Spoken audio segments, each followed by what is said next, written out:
हमारी सीढ़ी बढ़ते जा रही, हमारी डिफिकल्टी लेवल भी बढ़ते जाएंगे। डिफिकल्टी लेवल बढ़ेंगी तो डिफिकल्टी लेवल बढ़ने के साथ साथ हम क्या करेंगे, हम बच्चों के लिए उसके रूल्स को आसान करते जाएंगे।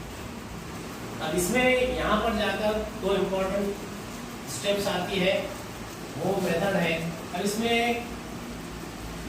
एक है सिंथेटिक जो 8th स्टैंडर्ड में आप अप्लाई करेंगे, दूसरा एक है डायनामिक,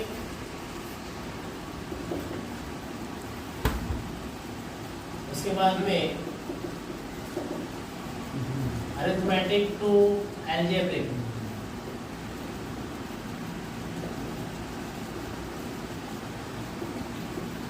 ज्योमेट्रिक टू अलजेब्रिक,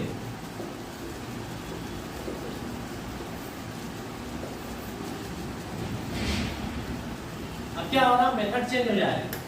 क्या मेथड चेंज क्यों करना पड़ रहा, क्योंकि सिलेबस वास्ट होते जा रहा, सिलेबस बढ़ते जा रहा, बच्चों का ज़हनी उम्र बढ़ते जा रही। जो बच्चों की पहले ज़हनी उम्र 7 साल की, वो 7 साल से 10 साल हुई, 10 साल से यहाँ पर आकर 14 साल हुई। 8th 9th में जाएंगे तो 13-14 साल की हो जाती है। तो आप क्या करेंगे, आप उसकी ज़हनी, बच्चे की ज़हनी उम्र के हिसाब से मिडिल स्कूल के level 5th standard 6th standard से, पहले तो सब क्या रहता, फिगर्स रहते, 5th और 6th स्टैंडर्ड में फिगर्स रहेंगे सर। जैसे कि आप जाविया बता रहे, खत है, खाते खत है, खत का खाते है, वैसी चीजें बता रहे आप। जाविया है तो जाविया की किस्में हैं, हिंसी अशकाल है, हिंसी अशकाल की शक्लें हैं। तो फिगर्स से आप समझ रहे, और फिगर्स के साथ साथ आप क्या कर रहे हैं, शेप्स, अलग अलग शेप्स हैं। फिगर और शेप में बड़ा फर्क है। जैसे कि आपने एक खत खींचा या एक जाविया बनाया, लेकिन जब आप शेप बनाएंगे तो शेप में आप क्या बनाएंगे, आप बनाएंगे गोल, आप क्या बनाएंगे, मुका बनाएंगे, आप क्या बनाएंगे, इस्ताना बनाएंगे।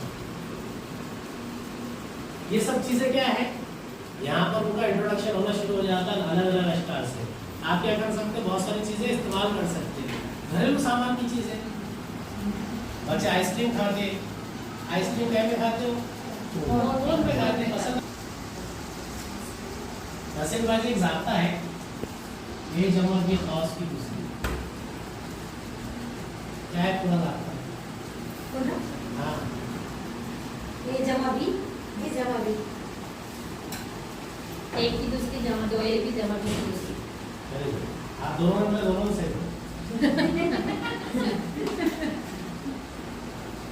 क्यों ऐसा हो रहा है, प्राइमरी लेवल के साथ नहीं, दोनों की